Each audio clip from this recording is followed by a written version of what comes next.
Bonjour à toutes et à tous, merci d'être là, merci de votre patience. C'est donc la quatrième séance de notre séminaire intitulé Écran pour la généalogie d'un dispositif. Et aujourd'hui, c'est Madame Marida Di Crosta qui est avec nous. Elle est maître de conférence ici à Lyon 3. Elle dirige le master, et là je dois lire parce que c'est un titre important, le master scénarisation des contenus audiovisuels multisupports. Et vous la connaissez, la plupart de vous la connaissent en tant qu'enseignant qui donne aussi une mutualisation des cours pour notre master esthétique et culture visuelle. Elle est auteure scénariste de fiction interactive et parmi ses publications, je vous signale tout particulièrement le livre intitulé « Entre cinéma et jeux vidéo, l'interface film » qui est sorti en 2009 chez Debuck. Le titre de sa conférence est aussi important et c'est pour cela que je vous laisse le lire derrière moi. Je la remercie beaucoup d'être là et lui donne la parole. Merci. Merci. Bonjour à tous. Donc, merci et merci particulièrement à Mauro Carbone et à ses collaborateurs de m'avoir proposé d'intervenir et venir partager avec vous les questions que je me pose dans le cadre de ma recherche et notamment en ce qui concerne les écrans et les utilisateurs des écrans aussi et les contenus qui sont affichés et partagés à travers ces écrans. Donc, les titres est un peu long, mais vous verrez que je vais faire un peu les points. Ce sont surtout des coups des sondes sur toute une série des sujets dont certaines ont été abordées aussi dans le cadre du cours, mais j'essaie vraiment j'essaie de comprendre dans quelle mesure mon domaine de recherche à moi, qui interroge vraiment les formes de narration interactive et participative, et donc informatiser un réseau. Quelle est la place des écrans dans certains contextes des productions et d'utilisation, notamment pour ce qui est de la narration fictionnelle, et donc grosso modo de la narration interactive et participative, comme je le disais. Donc, avant d'arriver vraiment à parler du multi-écran et aussi du multicam, et puis d'une des notions d'écran qui apparaît lorsqu'on aborde ces sujets et qu'on essaye un peu de traverser les paysages médiatiques d'une plateforme, d'un dispositif à l'autre. L'une des questions qui se pose, enfin l'une des choses qui émerge est vraiment la question de ce qu'on appelle aujourd'hui les secondes d'écran. Et donc c'est l'un des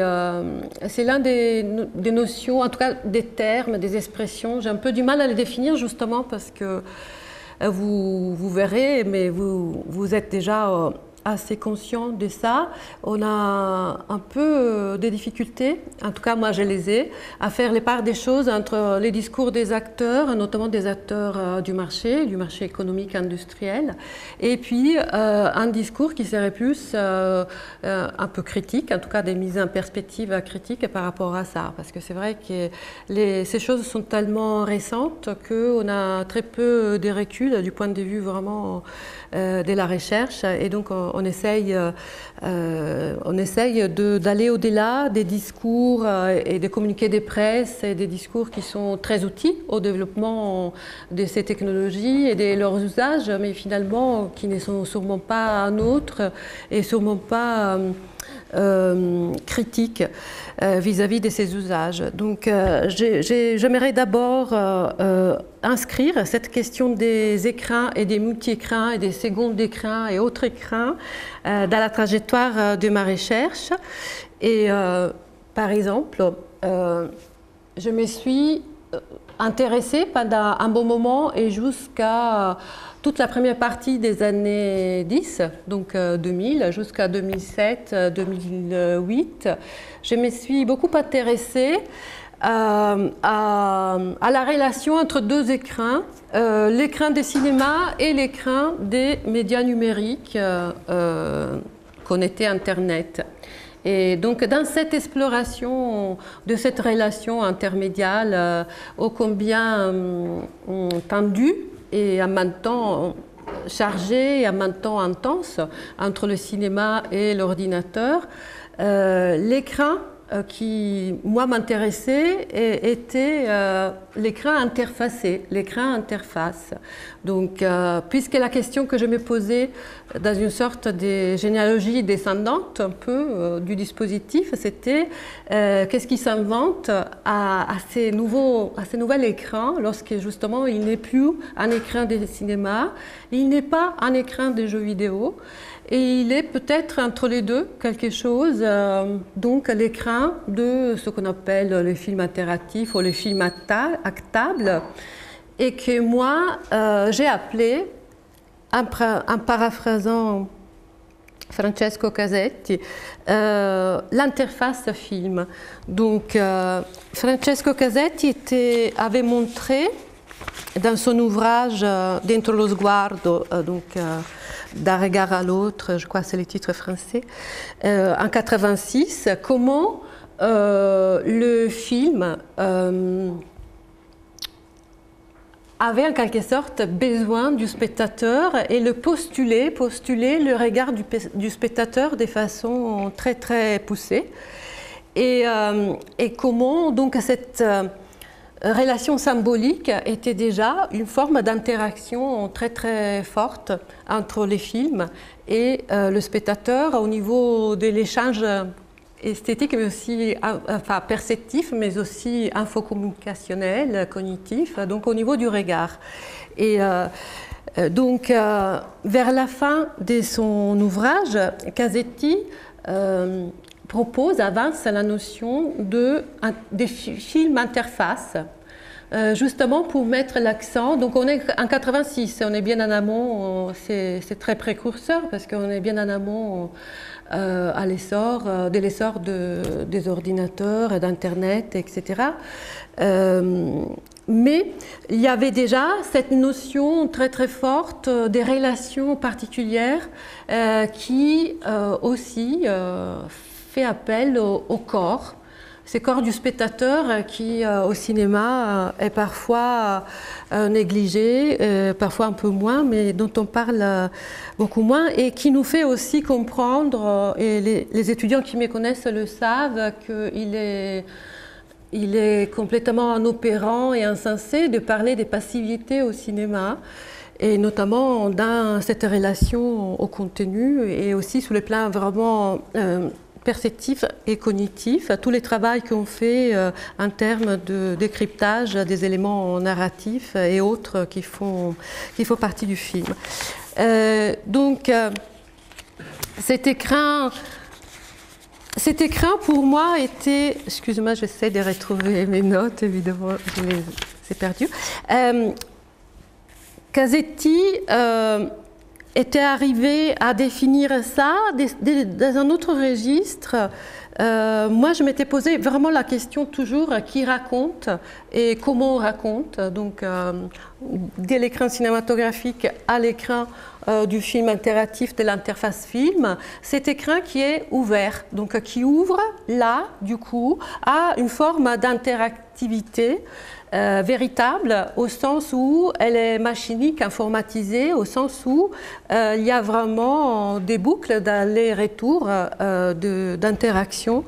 Et donc une intervention certes symbolique, mais physique de l'action, que ce soit par l'écran tactile ou par la souris ou par d'autres dispositifs d'interface. Donc quelque chose là, cet écran qui pour moi est devenu l'écran interface, donc un écran qui est une sorte de membrane très osmotique entre deux univers, l'univers de la représentation et l'univers de ce qui entoure la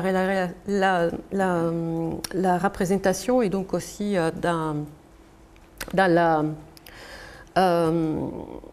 l'espace de réception, des conditions de la réception devant la machine. Et c'est un écran qui est encore, qui peut être très très souvent partagé.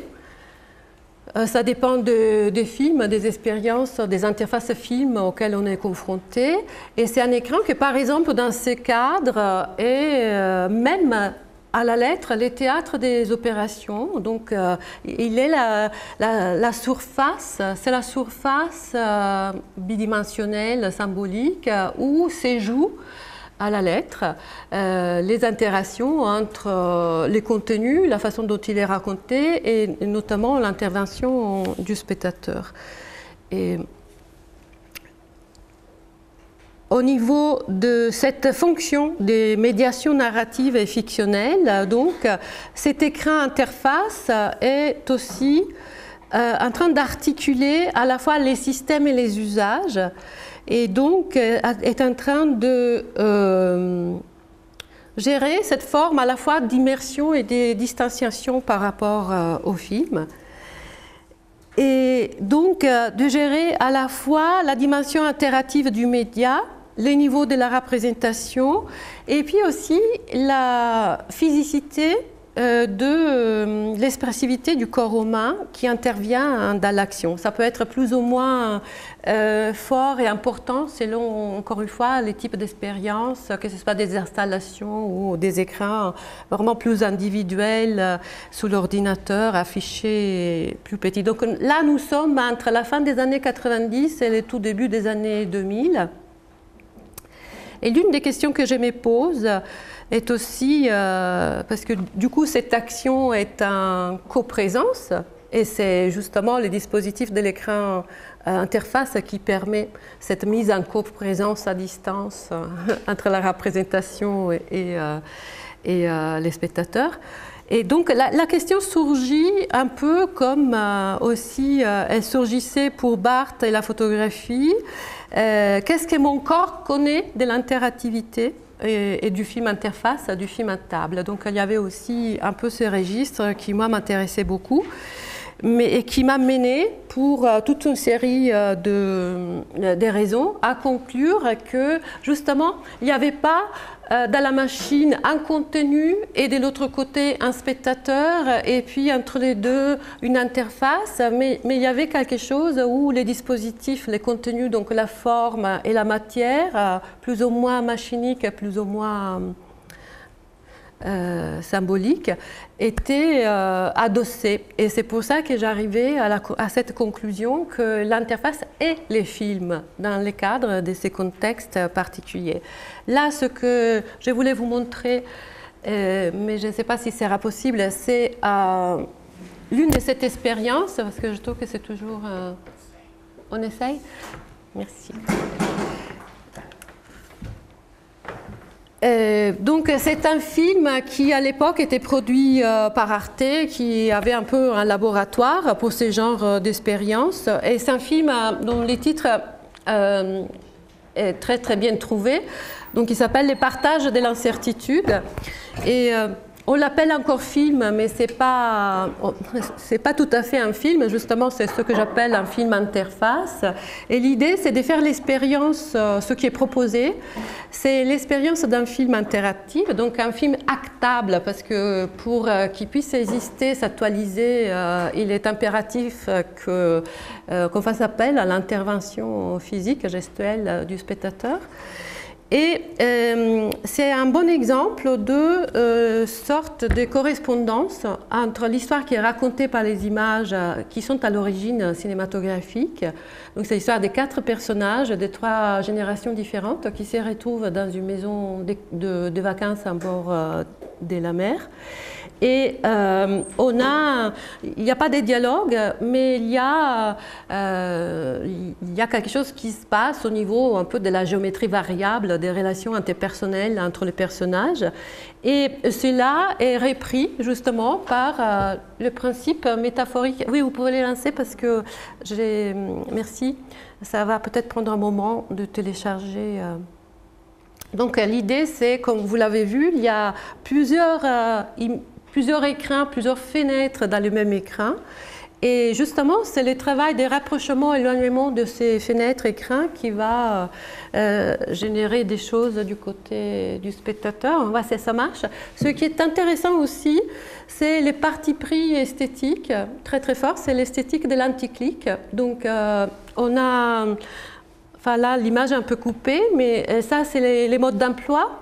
Et donc, on montre à l'utilisateur, on donne vraiment des instructions pour interagir. Elles sont très simples. Donc, les curseurs est opaque lorsque les programmes, pendant que le programme est en train de télécharger les images et les instructions qui servent à interagir. Et puis, du moment où il devient à nouveau plus lisible, on peut en effet commencer à travailler sur les images. Et ce qui est intéressant, c'est que si on doit cliquer, c'est une sorte de... Alors là, le contrat de lecture est très explicite, fait partie du paratexte de notre œuvre, etc. Lorsqu'on clique, je ne sais pas si vous avez vu tout à l'heure, mais on nous prévient, ce sera le dernier clic, parce qu'à partir de ces moments-là, on ne pourra plus jamais cliquer. Et c'est assez intéressant parce qu'on a tendance à parler d'interactivité et finalement à la réduire aussi à des clics, mais il y a peut-être d'autres façons d'interagir avec les écrans, notamment tactiles, mais ça, ce n'était pas obligatoirement une version de ça. Donc, ce qui va être encore plus intéressant, c'est que ce n'est pas moi qui va interagir, donc ça va nous permettre, je vais essayer de ne pas trop bouger. Philippe.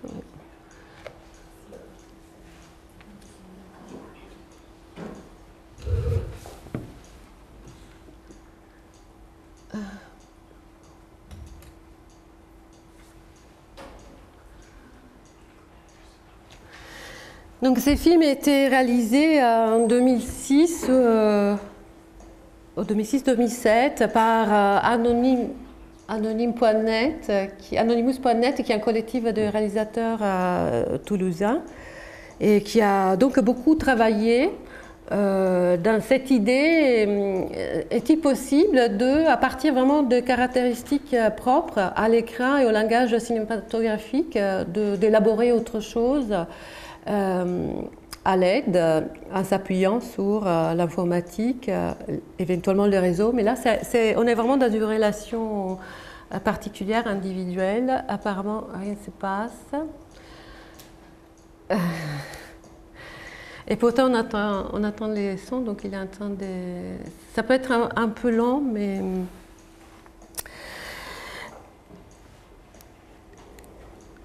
Bon, je vous propose, je vous suggère d'aller éventuellement retrouver ça sur Internet parce que ça peut être intéressant. Donc on recommence dès le début, je crois. Mais c'est bizarre qu'ils nous demandent ça.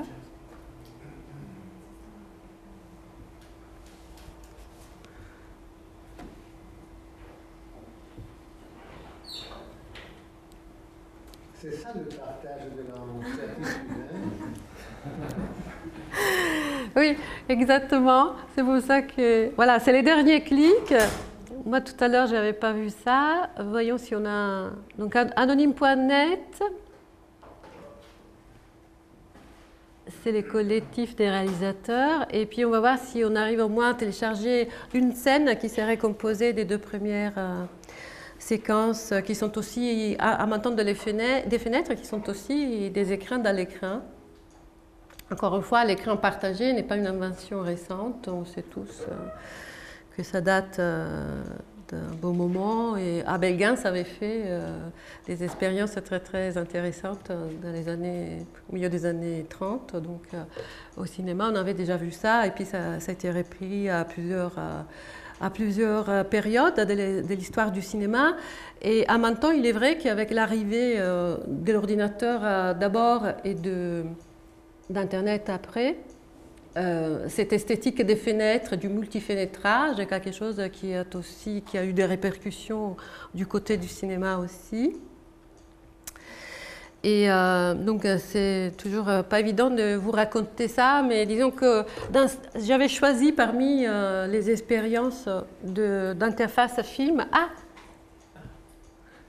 Donc là, les curseurs, si on le mettait, voilà, il revient, il était opaque, il revient. Donc on va voir si on peut, qu'est-ce qu'on peut faire.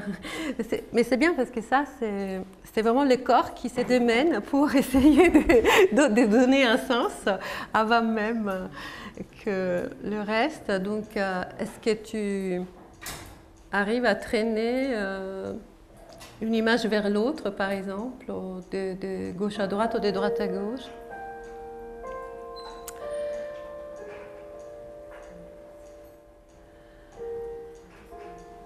On peut aussi rééloigner à un moment ou à un autre.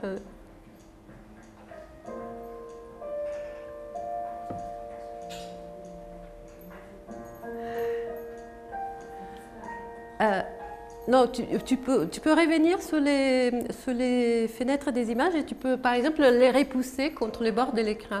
Mais ce qui est intéressant, entre autres, encore une fois, c'est comme pour les jeux vidéo, c'est pas intéressant de regarder quelqu'un qui joue. Ce qui est intéressant, c'est de faire l'expérience soi-même, même si elle peut être déroutante, parce que justement, ça mène à des résultats.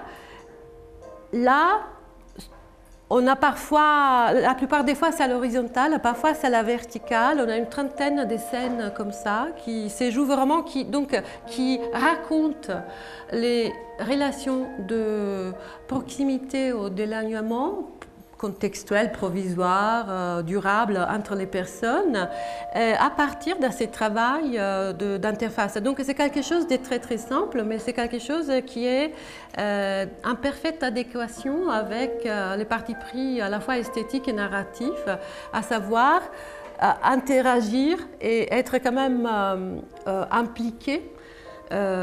Certes sous le plan symbolique, mais avec sa propre gestuelle aussi, justement dans cette reconfiguration constante des relations entre les personnages de l'histoire. Donc il y a une adéquation très très forte entre l'histoire telle qu'elle est racontée par les images et avec les langages du cinématographique.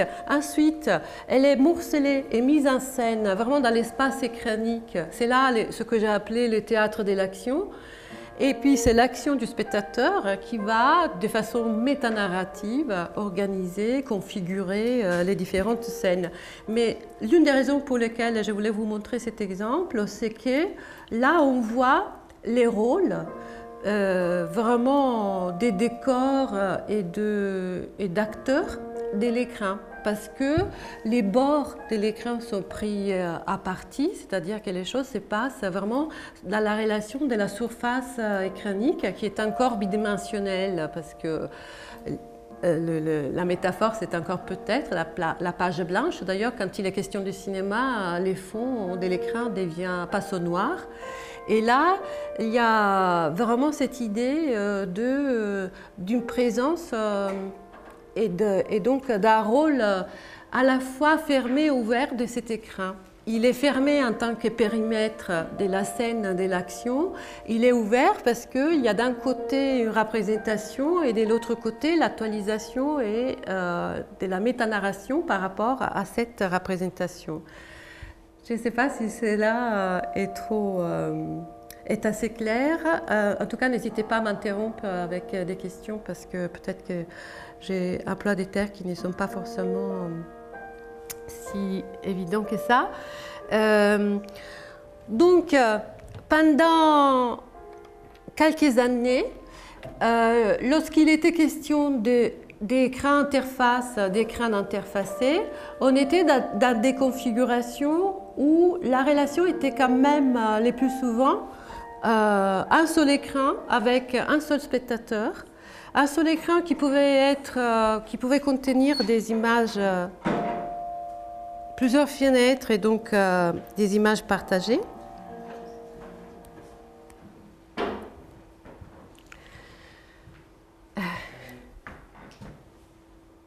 Oui, je dois. Excusez-moi, je dois. Ah, aussi, c'est peut-être. Oui. Oui. Merci. Oui, c'est peut-être mieux. Merci. Donc, cet écran-là, je disais, c'est un écran qui est un théâtre des opérations et aussi membrane de contact, surface osmotique sensible. Donc, c'est un organe de sensibilité pour l'interface film et pour le spectateur aussi. Il est ouvert, comme je disais, sous l'extérieur, mais aussi sous l'intérieur de la représentation. Il est ouvert en espace de circulation. C'est une surface qui met en interaction deux ou plusieurs systèmes et c'est une surface, c'est une structure liminaire, donc de l'ordre du seuil. Et ça, c'était par exemple la proposition avancée par Emmanuel Ekins en 2003. Et donc c'est quelque chose qui distingue de façon spécifique les écrans informatiques et qui en ce sens sont des simulacres, des semblants d'organes sensoriels et en ce sens sont aussi éloignés de l'écran du cinéma qui est sans doute un dispositif complexe et important. Mais qui est peut-être plus tourné d'un côté que de l'autre. En tout cas, il est arrêté sur une forme de représentation qui elle-même est arrêtée, fermée, prédéterminée. L'écran interface dans ces contextes donc est aussi la zone de l'expérience de l'utilisateur, donc devient une zone d'expérience actentielle. Donc encore une fois, ça a été toujours une zone d'expérience, mais elle était surtout symbolique. Là, il y a une implication du côté du spectateur. C'est pour moi la définition, en tout cas dans les cadres de mes recherches d'interactivité, dans la mesure où, sous les plans technologiques, c'est vraiment possible d'intervenir, et même c'est la condition de l'existence et de l'actualisation même du film lui-même, de l'interface film. Donc c'est une zone d'expérience et c'est une zone des relations multidimensionnelles, parce que la relation que j'ai avec cet écran est à la fois machinique, à la fois symbolique et narrative, dans le sens où vraiment le travail des métanarrations, je le fais à partir de ma relation à l'écran.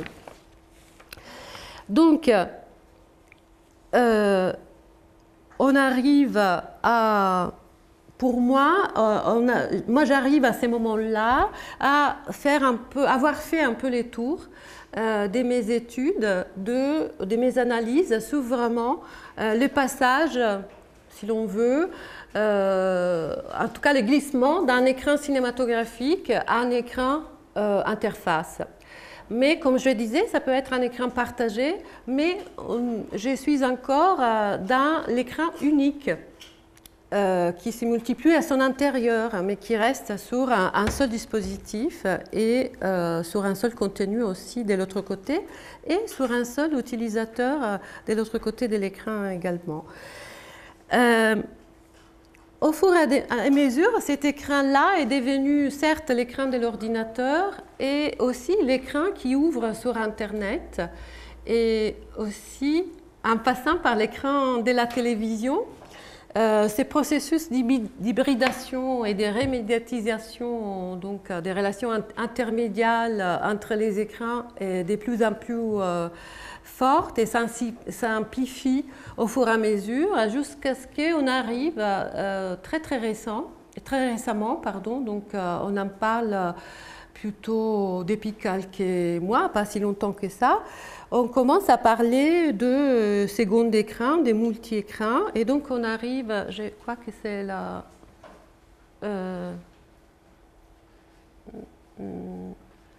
Ah oui, ça c'est un exemple un peu qui précède les multi-écrans. Donc là, c'est un autre type d'écran interface, et c'est pour moi, c'est le passage... on est sur un écran d'ordinateur qui ouvre sur Internet, mais qui en réalité reprend et englobe et intègre l'écran de télévision. Donc, du côté de la fiction et de la narration, par exemple, c'est l'expansion, les prolongements des contenus et aussi du travail symbolique, par exemple, d'une série, sur un autre écran que celui de la télévision. Mais là, je suis encore dans une configuration qui est déjà bi-écran, donc qui sépare physiquement les dispositifs, mais qui est encore sur un seul et unique contenu. La série dont on parle est toujours la même. Et on passe de l'écran de télévision à l'écran d'Internet, avec ensuite la possibilité de faire autre chose, et on le verra dans l'autre partie, mais je voulais vous montrer, j'espère que c'est la bonne slide, parce que du coup je suis un peu perdue. Voilà, donc ça c'est vraiment les contextes, c'est les contextes du moment où j'ai préparé les résumés pour cette conférence. On arrive en juin-juillet 2013 et en France, mais aux États-Unis aussi, on est là en train de parler des dispositifs multi-écrans et comme d'habitude, ce sont des événements assez importants avec un grand public, des passionnés, donc des fans aussi à la clé. Et ça, c'est la proposition multi-écran du système, du service public, donc c'est France Télévisions, à l'occasion de la 5e édition du Tour de France. Et donc, vous voyez, on met quand même au centre l'écran des télévisions et puis on a l'ordinateur, mais qui est déjà dans un rôle un peu plus marginal, et surtout tablette et smartphone. Et donc, c'est l'idée là du multi-écran. Et si on avance, s'il te plaît, merci. C'est l'idée aussi des multicams. Et ça, c'est l'écran qui était proposé à l'époque, évidemment, comme ça, c'est une capture d'écran récent. Et ça, c'était les multicams. Donc, c'est un écran qui n'est plus l'écran des qui est aussi un écran de télévision, mais qui multiplie les dispositifs écraniques et les ouvre aussi de l'autre côté. C'est-à-dire que là, en bas, je ne sais pas si vous pouvez lire, mais il y a les différentes cases où les écrans qui correspondent aux captations des différentes caméras sont restitués. Donc l'idée, c'est d'avoir un écran qui restitue la représentation. Donc ça, c'est le spectacle du Tour de France. J'espère qu'il y ait des amateurs de cyclisme, ça seront spécialement ravis. Mais ce qui est intéressant de voir, c'est là cette idée qu'on est dans un dispositif en direct et donc que je propose en tant que forme d'interaction aux spectateurs, là plutôt un téléspectateur ou ce qu'on appelle un multiscreener, c'est la définition de l'utilisateur de multi-écran. Donc d'avoir affaire à des surfaces écraniques qui ne sont pas du tout du même ordre. Donc là, c'est la restitution d'une captation, là aussi. Mais cette caméra-là, le fait que je puisse choisir parmi ces écrans va changer les contenus de cet autre écran. Et donc, je suis aussi dans cette relation qui est complètement différente de ce qu'on a pu voir, par exemple, avec les films interface. Là, je suis dans les dispositifs du direct, et donc dans des formes d'immédiateté et aussi des communications un peu dans les deux sens. Donc là aussi, c'est ouvert vers la représentation. Il y a de la captation de ce qui se passe dans un ailleurs, dans un temps qui est simultané. Mais il y a aussi la possibilité de changer ça, toujours dans ces fameux temps indirect, en changeant les types de caméras qui étaient possibles. Et donc, c'est juste pour dire que cette question du multi-écran est quelque chose qui, en réalité, regroupe des dispositifs qui sont, du point de vue de la gestion de l'espace de la représentation et de la narration, très, très hétérogènes et très différents. Et donc, l'une des questions que moi je m'étais posée par rapport à cet écran, c'était de dire, est-ce que par exemple, on peut parler d'écran caméra.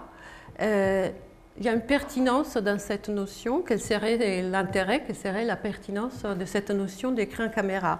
Parce que cette question, moi, m'est venue par rapport au fait que ces caméras-là, ce sont des caméras de télévision. Mais du moment où on les affiche dans un dispositif Internet, un réseau, la référence, enfin, le type de remédiation est celle de la web caméra. C'est-à-dire que là, j'ai fait devenir des caméras de télévision des web caméras, mais ce n'est pas si automatique et si innocu que ça. Il y a des conséquences au niveau de ce que ça implique, à la fois dans les modes de production, mais surtout dans les modes de réception. Donc, j'ai trouvé intéressant de me poser la question, est-ce qu'il y a-t-il une notion d'écran caméra et en quoi elle serait opérationnelle? Parce que finalement, pourquoi ça c'est un écran caméra et pourquoi ça ne l'est pas? Enfin, les deux sont de la même nature, si l'on veut, et en même temps, ils ne sont pas présentés de la même façon.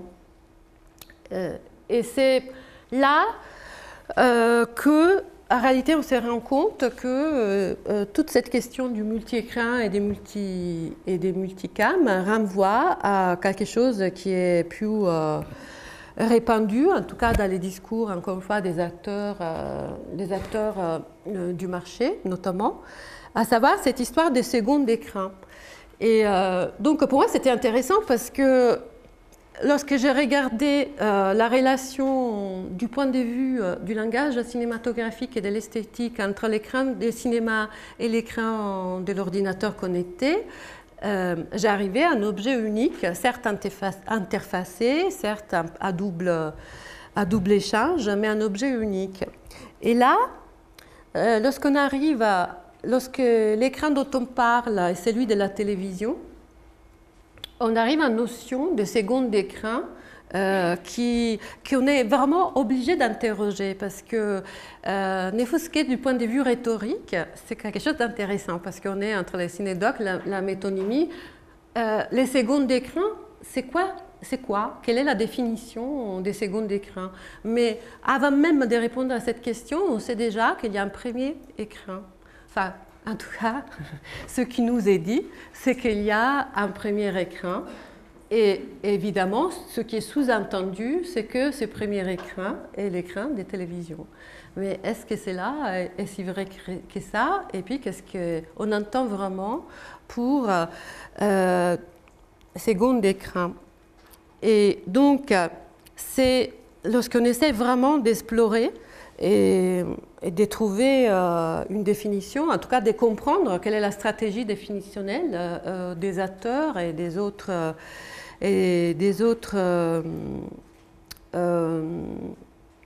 chercheurs sur ça. Déjà, du point de vue de la recherche, comme je disais au départ, ce n'est pas si évident que ça parce que ces terminologies, ces expressions sont tellement récentes qu'elles correspondent surtout à des trouvailles, en tout cas à des avancées qui nous viennent de la publicité, du marketing et aussi du travail des chaînes, du travail éditorial et promotionnel des chaînes de télévision. Et d'autres opérateurs comme les fournisseurs d'accès ou d'accès Internet ou les téléopérateurs. Mais il est très difficile d'avoir, en tout cas pour moi, c'est très difficile d'avoir une approche un peu scientifique et rigoureux de ça, parce que lorsque, encore une fois, on s'interroge sur la définition véritable, on a un peu du mal à dire qu'est-ce qu'un second écran. Mais peut-être que quelqu'un a envie de répondre à cette question, même avant que je vous propose des réponses. Je vous raconte ce que j'ai trouvé moi. Donc déjà, les secondes d'écran, pourquoi j'ai dit métonymie, pourquoi c'est une part pour les tout, c'est qu'en réalité, un second écran, c'est les deuxièmes dispositifs, que ce soit un ordinateur, une tablette ou un téléphone intelligent, soi-disant, un smartphone. Donc c'est un deuxième, c'est le dispositif désigne en réalité les dispositifs électroniques, informatiques, qu'on utilise, donc l'outil tangible qu'on utilise et qu'on manipule en tant que téléspectateur. C'est-à-dire on est déjà en train de regarder la télévision, donc on est déjà devant ce premier écran, mais pendant ce temps, donc dans une forme de réception, utilisation multitâche, on utilise cet autre écran, donc un écran qui s'ajoute, qui vient s'ajouter, ultérieur, supplémentaire, pour différentes raisons. Donc on peut découvrir du contenu qui est directement lié, et donc c'est quelque chose dans une relation logique et simultanée avec les contenus qui est diffusé à la télévision. Ça peut être complètement détaché de cela. Par exemple, je regarde quelque chose à la télévision et pendant ce temps, je fais des recherches sur un moteur ou je suis connectée sur un réseau socio-numérique et je discute avec des copains, des collègues, etc. Ou encore autre chose, je peux aussi faire cela dans une relation de synchronicité ou différée par rapport à ce que je suis en train de visionner à l'écran. Mais toujours est-il que je suis aux prises. Donc je suis là du coup dans cette posture de multiscreener. J'ai au minimum affaire à 2 écrans simultanés. Évidemment, l'une des choses qu'on fait les plus souvent, et peut-être que vous aussi vous êtes dans ces pratiques, donc ça va être intéressant après d'en discuter, c'est les tweets en live, et donc c'est le commentaire en live sur les micro-blogging pour commenter justement ce qui se passe en ces moments, donc en synchronicité avec l'affichage des contenus sur l'écran de la télévision, donc ce qui est diffusé à la télévision. Et donc, si on continue un peu à explorer cette notion de secondes d'écran, assez rapidement, on tombe aussi sur une autre expression assez symptomatique et donc intéressante, c'est l'écran compagnon. Donc, on a traduit évidemment en anglais companion screen, et c'est l'écran compagnon. C'est l'écran compagnon parce qu'en effet, si c'est une tablette, on l'a sous ses genoux pendant qu'on regarde le premier écran. Si c'est un téléphone, on l'a dans les mains, même pendant les conférences. Et donc, c'est vraiment un deuxième écran. Et c'est aussi, voilà, c'est l'incarnation de quelque chose. En tout cas, c'est comme ça que, par exemple, à la fois les chaînes de télévision et les autres acteurs impliqués dans le marché le présentent. Le fantasme derrière la multiplication de ces écrans, en tout cas au même endroit et par rapport à une seule personne chez elle, parce que là, on est dans l'espace un peu de l'intimité chez soi. Donc, c'est l'idée qu'on peut tout voir, par conséquent, tout comprendre et surtout toujours tout partager, parce que ça, c'est la dimension qui vient s'ajouter. C'est, disons, pour nous, pour moi, les grands tournants, c'est la dimension sociale qui est venue s'ajouter à toutes ces questions d'interactivité, de participation, d'implication par écran interposé à partir de la deuxième moitié des années 10 et puis ces dernières années, 2009-2010, de façon 11 et 12, de façon très importante. Donc les constats qu'on a fait en France à partir de cette année, c'était qu'il y avait une sorte d'augmentation une augmentation relativement sensible justement des multiscreeners en France. C'est pour ça qu'on en parle beaucoup plus, par exemple, en ces moments, que du transmédia à proprement parler. Donc on est plus sur des objectifs, on est vraiment plus centré sur cette métaphore de l'écran, enfin métaphore, mais qui est aussi, encore une fois, une façon de désigner un dispositif un peu plus étendu qu'un seul écran. Donc ce qu'il y a aussi derrière l'écran. Mais ce qui m'est semblé relativement intéressant aussi, encore une fois, ce sont des choses vraiment dont on parle ces jours-ci, dont on a beaucoup parlé, par exemple, au 31 août, TF1 signe un accord avec Twitter.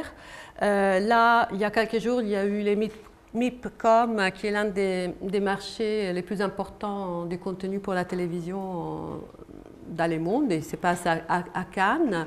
Et M6 a racheté des droits pour une émission de télé-réalité musicale, un peu du genre Nouvelle Star, The Voice, etc.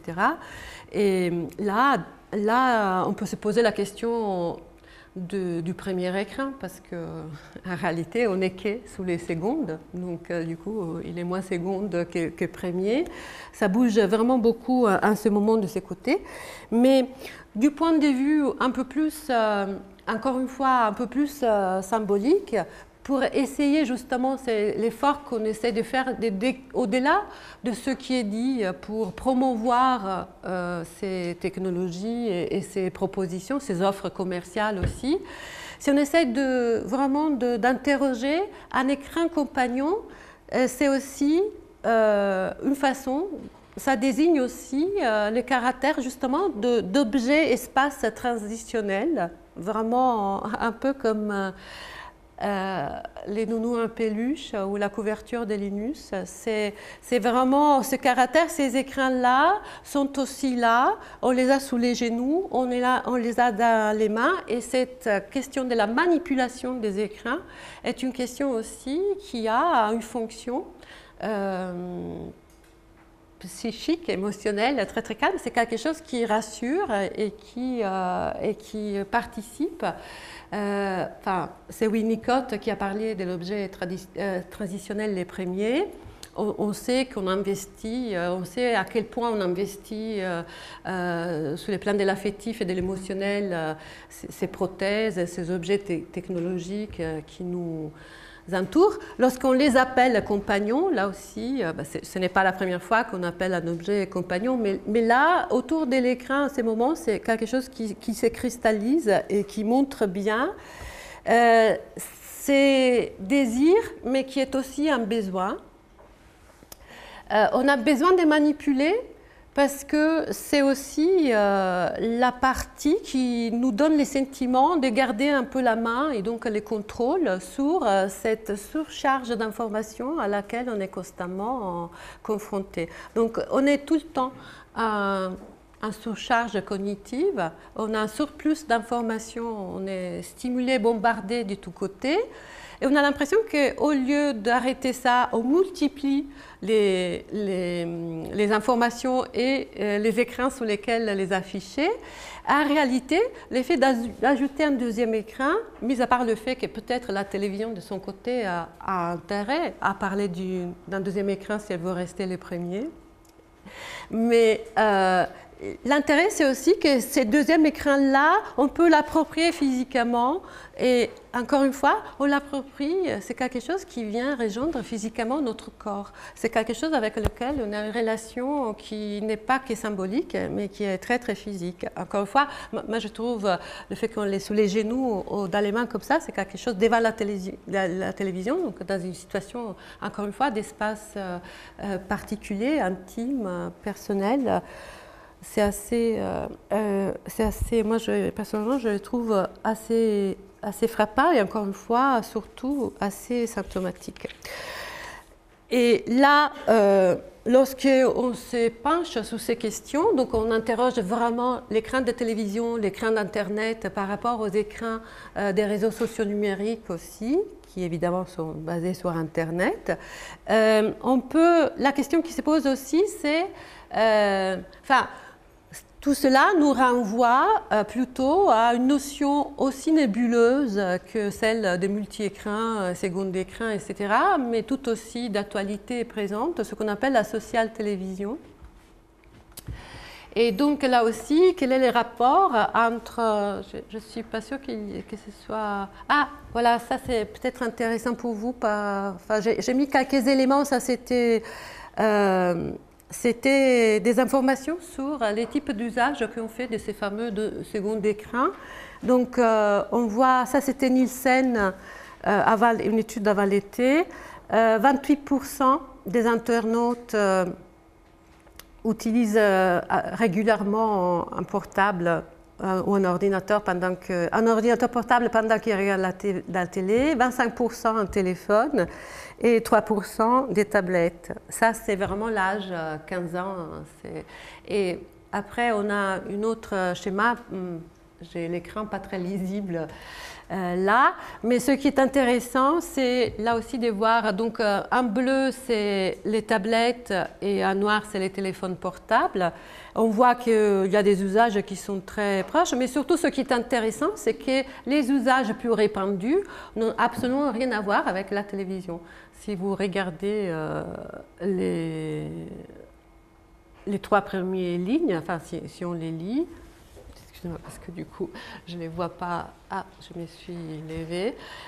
Donc là, c'est on recherche, on recherche des informations en temps réel. On surfe sur les web.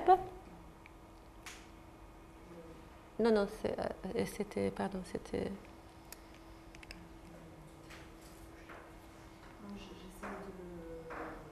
D'agrandir.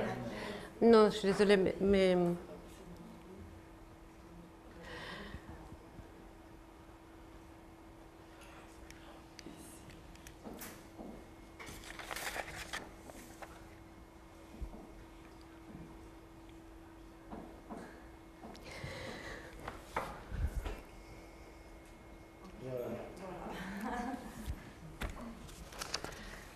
Ah, parfait, bravo, ça, formidable, j'aurais jamais réussi, moi, à les faire. En revanche, entre-temps, j'ai réussi à perdre la page qui m'intéressait.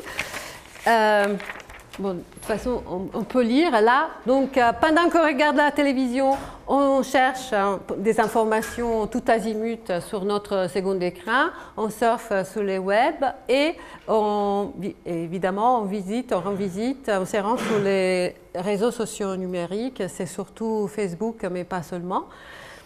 Et puis, on se rend compte que là où c'est plutôt vers les bas, et c'est aussi dans une relation assez proche entre tablette et téléphone portable qu'on commence à voir l'apparition, ça date de juin 2013. Mais donc on vote par exemple dans les émissions de télé-réalité. Et donc c'est la participation en live, en direct avec des programmes. Et là, on voit que ça coïncide tablette et téléphone portable. Ensuite, on a aussi quelque chose qui est plus de l'ordre de la récompense et des prix qu'on peut avoir avec des jeux, ou alors quelque chose qui est aussi qui tient plutôt de forme de retombées du téléachat. Et puis, c'est quand même, notamment sur la tablette, il y a un usage assez fort du microblogging en live. Donc, je disais tout à l'heure, l'utilisation de tweets pour commenter ce qui se passe à la télévision, et notamment sur des émissions qui sont là aussi, soit des séries de fiction, soit de la télé-réalité. Et pour cause, parce que les deux ont vraiment des bases des fans assez importantes. Et parfois, il peut y avoir aussi l'information et la politique, mais c'est plutôt dans un autre registre. Et donc, ça semble des usages très... Enfin, pas si impressionnant que ça, mais en réalité, ce qui est impressionnant, c'est la courbe d'évolution de ces pratiques, parce qu'on est en train de passer de plus en plus vers les bas des activités et des pratiques qu'on a illustrées. Et donc, si l'une des choses qui émerge un peu des études sur cette social télévision, et là-dedans, on met un peu tout, parce qu'il y a à la fois ce qu'on appelle la télévision connectée, donc c'est juste la télévision avec l'accès à Internet. Après, il y a tous les travaux qu'on fait sur les réseaux sociaux numériques, pour parler de la télévision, par exemple, les trafics sur les pages Facebook des chaînes, des émissions et les autres choses reliées à ça. Après, il y a aussi la vidéo à la demande et les services en général des médias à la demande. Il y a aussi la télévision des rattrapages. Donc, là aussi, c'est une nébuleuse. On a les plus grands mal aujourd'hui, d'ailleurs des deux côtés de l'Atlantique, à définir un peu qu'est-ce qu'est la social télévision. N'empêche que ces choses-là sont quand même dans les quotidiens de la plupart de nous, enfin, font partie quand même de la culture, des cultures et des pratiques socioculturelles de notre époque. Et encore une fois, on n'est qu'en train de voir un peu les débuts. Donc, il y a des observateurs du marché, donc encore une fois, ça c'est surtout soit les agences un peu à la médiamétrie qui mesurent les audiences, soit ce sont des analystes des audiences du marché, et donc pour la publicité, pour l'annonceur, qui nous donnent les chiffres. Donc encore une fois, elles ne sont pas neutres, mais sont les seules qu'on a à disposition. Et ce qui émerge de tout ça, on peut le synthétiser à travers un schéma des 4 S de la société, de l'activité sociale. La première, moi je fais l'ordre à l'inverse parce que je trouve que ce qui nous intéresse, est plutôt vers la fin. Bon, c'est le shopping, ce n'est pas une surprise, les pratiques de shopping étaient très avancées sous la télévision. Évidemment, elles le sont encore plus sous les secondes d'écran parce que ça permet de cibler encore plus et de régler du point de vue technologique, de personnaliser aussi beaucoup des choses. Donc là, on peut passer assez rapidement sur ça. Enfin, je fais confiance aux hommes et aux femmes des marketing et de la publicité pour avancer là-dedans. Je ne suis pas du tout inquiète. Et les stats, c'est encore autre chose parce que la possibilité de manier des données visualisées en temps réel, c'est quelque chose qui concerne certes par exemple les sports, mais qui pourrait être associé aussi à des émissions qui sont plus de l'ordre culturel, du spectacle vivant, des concerts, etc. C'est-à-dire que c'est assez intéressant d'avoir un retour et qui pouvait donc visualiser sous forme de représentations graphiques de toute une série d'informations qui concernent les contenus qui sont en train d'être diffusés à la télévision. Mais évidemment, cette partie statistique vient aussi nourrir toute la partie, encore une fois, marketing, vente, promotion, e-business, etc., etc. Ensuite, on arrive aux 2 dernières S qui sont celles qui m'intéressent moi les plus. Donc la deuxième, c'est vraiment la dimension sociale de tout ça. C'est-à-dire, si je m'étais posé la question, on peut se poser la question, qu'est-ce qui est raconté à l'ordinateur, par Internet, etc. La question, qu'est-ce qui est raconté aussi à l'aide en ajoutant cette dimension sociale qui vient des réseaux sociaux numériques, donc les outils de blogging, microblogging, des outils à la Facebook, d'autres formes de commentaires et de participations en différé ou en temps réel, soi-disant, etc. Donc tous ces plateformes, tous ces outils, évidemment les blogs, les vidéoblogs aussi, qu'est-ce qui est raconté ? Et donc, qu'est-ce qui est aussi représenté au jour d'aujourd'hui à travers ça? Et la question éternelle, qui est la question qui nourrit la réflexion narratologique, mais aussi la scénarisation, qui raconte? Et puis évidemment, quoi et pourquoi, mais en tout cas, déjà sur les 2 premières questions, il y aurait de quoi faire. Et donc, il semblerait évidemment que c'est la 4e S, cette dimension des histoires et donc des nouvelles formes d'écriture, de fiction, de narration qui se développent pour ces outils. Sont en train de se développer assez rapidement. Donc, je faisais l'exemple de la série Breaking Bad tout à l'heure, mais vous avez tous sûrement déjà vu, des parties. On est passé de quelque chose qui était un petit pendant sur Internet de la série télévisée à des contenus et des pratiques et des formes des narrations et des représentations qui sont spécifiques à ces deuxièmes écrans. Chose encore plus intéressante, on essaie de mettre en relation les deux écrans entre eux. Donc, c'est quelque chose qui n'est plus l'interface film parce que du coup, c'est justement une articulation entre des flux d'histoire et des pratiques qui viennent des deux écrans et donc qui font référence à deux univers en principe séparés. Et donc, par rapport à ça, je reviens donc à cette idée. Là, ce n'était pas de la fiction, mais il y a toute une série de fonctionnalités qui sont là, y compris par exemple le fait que je puisse choisir ce qu'on appelle l'instant vidéo. J'ai choisi juste de faire une citation vidéo de ce que je suis en train de voir pour ensuite la faire circuler à travers les réseaux, etc. Donc ce sont des plateformes, encore une fois, notamment les chaînes commerciales et par exemple TF1 qui a perdu énormément de terrain sur le marché de la télévision classique et s'est repositionné de façon très très forte, voire agressive sur ces créneaux-là du second écran. Bon, après, voilà, c'est The Voice, c'est les tweets de Nico, mais qui est quand même l'une des personnalités de la télévision qui tweete le plus, etc.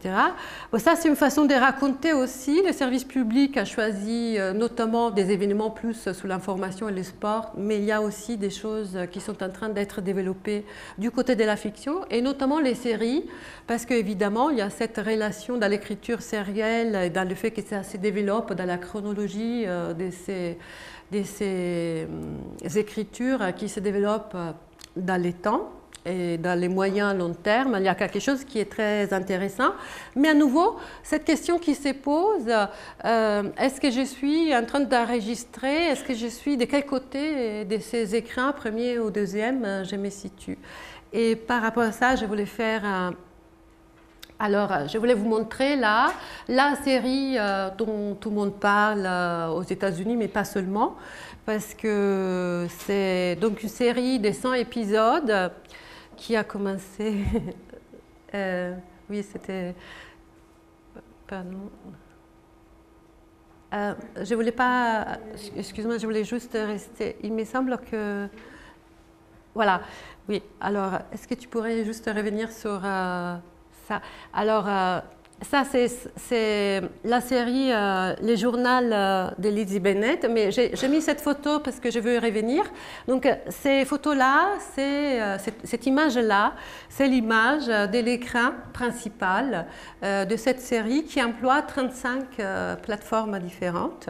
Mais cette image-là, typiquement, est une image de webcam. Et c'est pour ça que je l'ai choisi.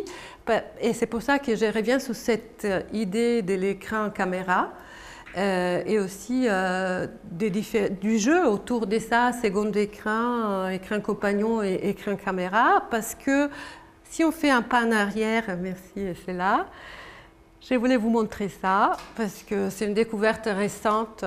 Non, c'est pas, c'est l'écran précédent. Je suis désolée. Voilà.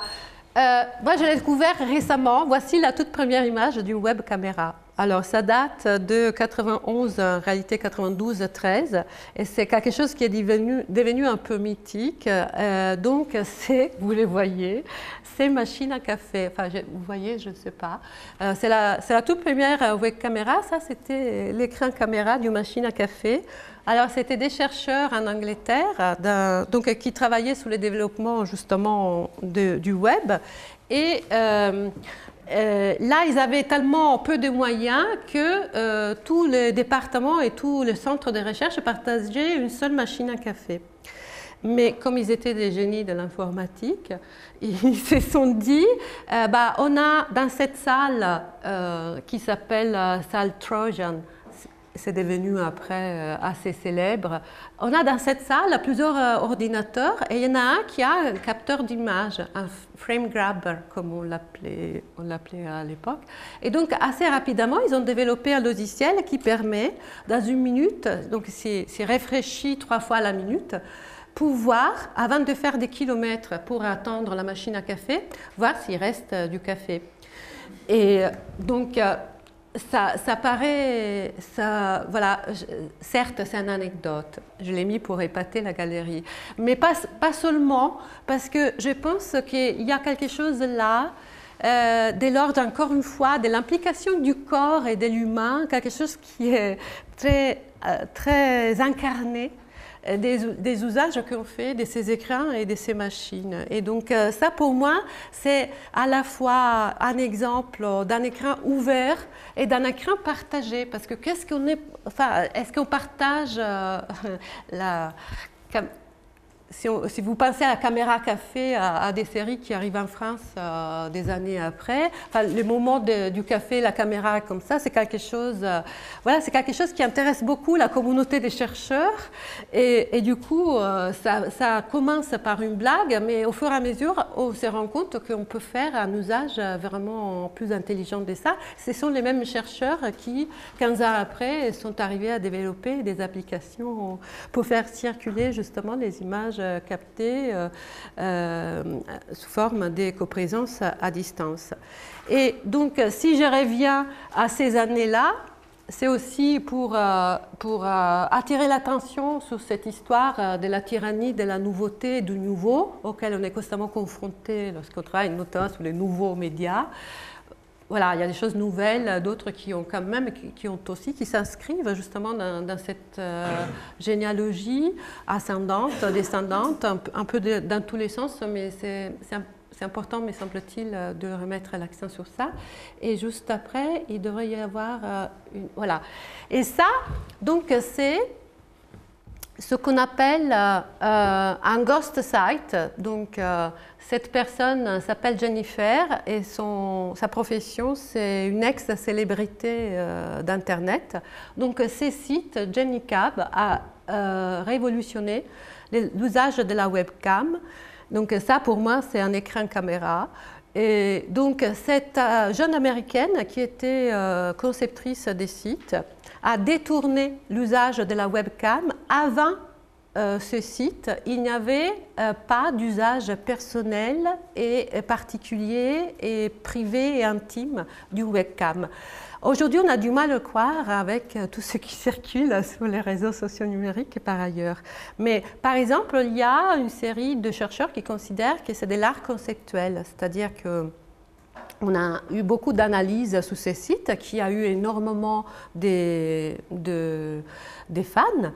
Et donc, cette jeune conceptrice des sites avait décidé de faire un journal intime et donc de brancher cette caméra 24 heures sur 24 dans sa chambre.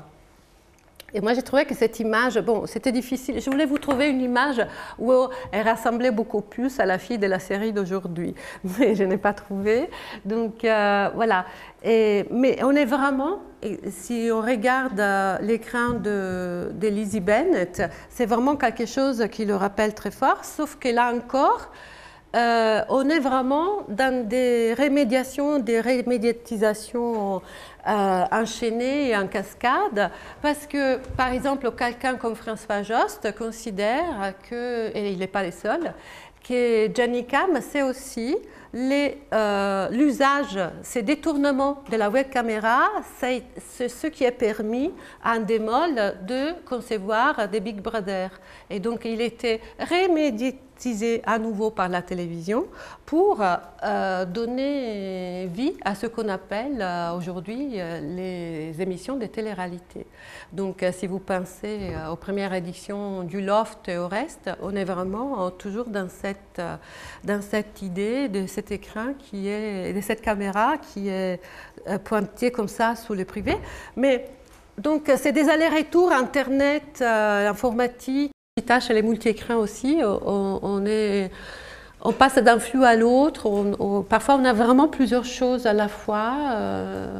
Voilà, mais c'est cette forme des ruptures et des continuités qui coexistent. Je ne sais pas qu'est-ce que tu en penses et si j'ai répondu un peu à la question. Quand tu as parlé de Jenny Kahn, moi je pensais pour l'instant à la querelle entre Foucault et Debord et entre société du contrôle et société du spectacle. En fait, je pensais que c'est, je ne dis pas inutile, mais c'est vraiment, cela nous montre que c'est pas possible de distinguer entre une société du contrôle et une société du spectacle, là où le spectacle s'est fait d'une certaine manière une façon de se faire contrôler. Et je pense aussi, je sais pas, je regarde quelque chose, je tweete, et donc tout le monde sait ce que je suis en train de faire. Et au même temps, les contrôles deviennent évidemment une forme de spectacle, et ça, on a les reality shows et tout ça. Et donc ça, c'était une première question. Et la deuxième qui s'y relie à tout ça, même d'une manière un peu latérale, on peut dire, c'était sur la caméra écran, sur l'écran caméra, parce que j'ai trouvé cette notion très intéressante, et en fait, ça me faisait penser que cela explicite d'une manière très évidente la nature narrative de l'écran aujourd'hui. Parce à l'écran, vraiment, on quitte la représentation pour choisir une narration, parce que un écran de caméra, je pensais à la caméra stylo de la nouvelle d'Astruc, oui. Et là, on a une reprise un peu de ces concepts, sauf que, pas seulement à travers la caméra, il n'y a pas un dispositif qui crée une narration, la caméra, et un dispositif qui montre la narration. Là, je parle de dispositifs comme d'instruments techniques, oui. Mais on a un dispositif qui est à mesure de faire les deux choses ensemble. Oui. Et ça, je trouve quelque chose de très intéressant. Je sais pas. Oui, oui. D'ailleurs, cette année, ils n'ont pas eu droit, mais par exemple, jusqu'à l'année dernière, on réalisait Astruc pour voir déjà par rapport à la caméra numérique si légère, que tu balades partout comme ça. Et oui, je suis entièrement d'accord. J'ai pensé aussi toujours à cette idée qu'il y a presque plus de coupures. Je ne sais pas si elle est sémiotique ou pas, cette coupure, mais entre l'espace d'affichage et l'espace des captations et les moments des deux. Parce que lorsqu'on filme, par exemple, avec un téléphone portable, cet écran est aussi une caméra. Et du coup, voilà, du point de vue... voilà, un peu, si on essaie d'aborder ça, de comprendre, c'est vraiment pas évident. Donc oui, c'est très intéressant, toute cette idée. Et maintenant, c'est quelque chose que j'ai manié avec énormément de précautions, parce que justement, il me semble que sur les plans épistémologiques et aussi ontologique, un peu de la nature vraiment de ce type d'écran. Donc, par exemple, Schaeffer, dans un autre registre, sous la fiction, il s'en sort assez bien parce qu'il ne part pas des statuts ou des paradigmes, mais il part des fonctions.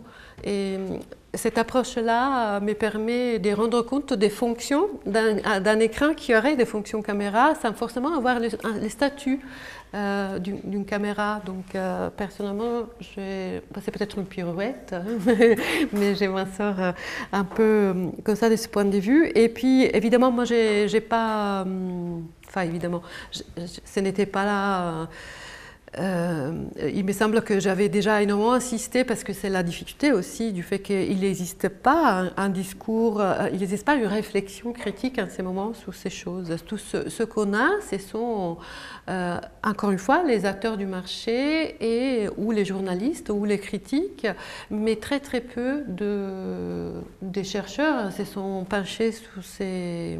et d'étudiants, parce qu'on n'a pas encore tellement de thèses non plus sur ça, donc des chercheurs aussi, évidemment.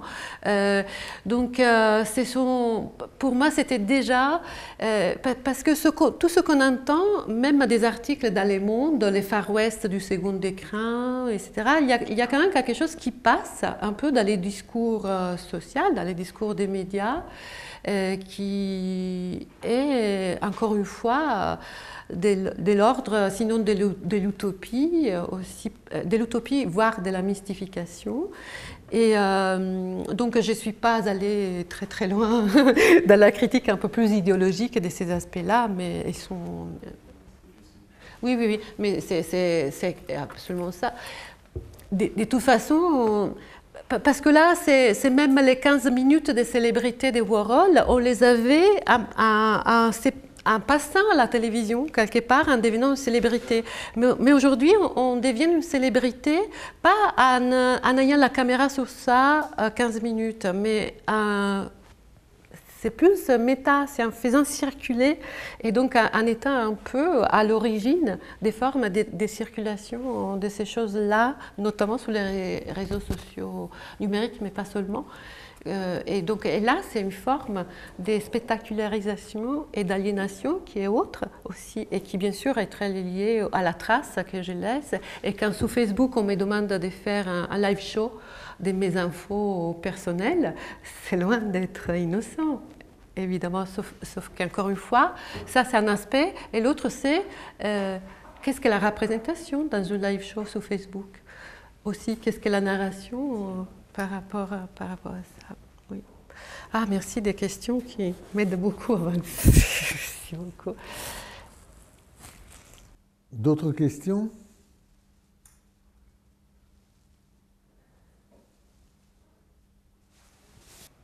Mais pourtant, il doit y avoir des multiscreeners dans cette salle, non? Oui? Bonjour. Vous avez parlé essentiellement de multi-écran en temps réel. J'imagine que vous avez pu réfléchir peut-être déjà à l'interaction avec plusieurs écrans, mais dans des temps décalés, par exemple. J'imagine que les gens regardaient Lost et postaient sur des forums depuis déjà 10 ans. Qu'est-ce que change en fait le temps réel dans ça, ou pourquoi vous intéressez seulement au temps réel dans Merci pour la question, là aussi très, très, très pertinente. D'une part, c'est pas, en tout cas j'espère, c'est pas tellement que moi je m'intéresse à l'un ou l'autre, c'est aussi vraiment ce qui se passe dans le monde, j'essaie de le regarder. Il y a des applications du premier écran qui font appel en simultané à des activités sous les secondes. Donc là, on est dans une relation de direct et c'est vraiment un peu l'un des leviers que la télévision adopte pour ne pas faire partir ces publics-là, cette audience-là. Et c'est vrai qu'elle agit sur quelque chose que Internet lui a un peu volé, l'immédiateté, les directs. Donc elle se le approprie et aussi nous propose quelque chose dans l'immédiateté et là il faut réagir. Et ce n'est pas les mêmes types de contenus et en tout cas pas les mêmes types de manipulation des contenus et donc des formes de narration qu'on peut avoir notamment quand on est indifféré. Mais aussi l'autre chose, c'est par exemple comme vous dites justement, je peux c'était le cas dans des productions transmédia aussi, par exemple relativement connues, même si elles commencent à avoir des années, La Vérité sous Marika, mes étudiants sont même fatigués d'en entendre parler, mais on avait un travail à faire sous les images sur Internet après la diffusion de l'épisode de télévision. Et même si on avait les secondes d'écran sous les genoux, on aura dû attendre un laps de temps pour pouvoir interagir avec ça. Donc c'est vraiment les différents projets, les différentes productions qui demandent ça. Et après, il y a toujours cette autre dimension, à savoir qu'est-ce qui est individuel, qu'est-ce qui est social. Donc vous avez justement direct et différé, et les deux se croisent aussi avec ces deux autres axes. Qu'est-ce que je fais en direct seul, qu'est-ce que je fais en direct avec la communauté, soi-disant. Et pareil pour les questions du différé. Et comme ça, on a des combinaisons différentes, mais aussi on a des objectifs des communications et des représentations et donc du coup des narrations qui peuvent être tout à fait autres. Lorsqu'un personnage de la fiction s'exprime, par exemple très rarement il s'exprime en direct sur les réseaux sociaux numériques pendant que par exemple la partie d'histoire plus classique passe à la télévision. Et ça, c'est dans l'autre sens aussi. En ce moment, sur France 5, il y a une série qui s'appelle CUT, C-U-T. Et donc, il y a un personnage qui vit, soi-disant, sur le réseau, notamment Facebook. Et par exemple, toute sa vie sur Facebook, elle est indifférée, donc sur ces deuxième écrans-là, elle est indifférée par rapport à sa vie sur l'écran de télévision pendant la diffusion de l'épisode. Donc, voilà plusieurs couches qui se croisent aussi. Et qui, du point de vue de la scénarisation, donne la possibilité aussi justement de les combiner et donc de trouver des formes un peu plus nouvelles.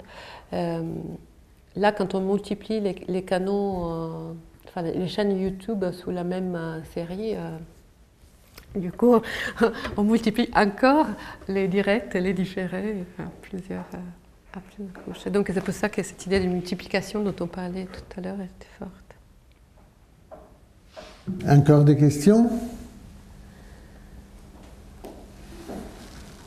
Bon, alors avant de partir, je vous rappelle que la prochaine séance sera le 2 décembre, lundi, donc, non pas le jeudi, et que l'intervenant sera Luc Vanchery, Université Lyon 2, qui nous parlera de l'image écran sur la base d'un film qui est intitulé Soudain l'été dernier. Et donc, on a organisé une projection de ce film le vendredi 29 novembre à partir de 17h dans l'amphi Ouvelin. Donc le 29, vendredi 17h, le film. Le 2 décembre, lundi, le séminaire concernant ou à partir de ce film. Je remercie Marida Di Crosta pour son intervention d'aujourd'hui, vous tous, et à la prochaine. Au revoir, bonne fin d'après-midi.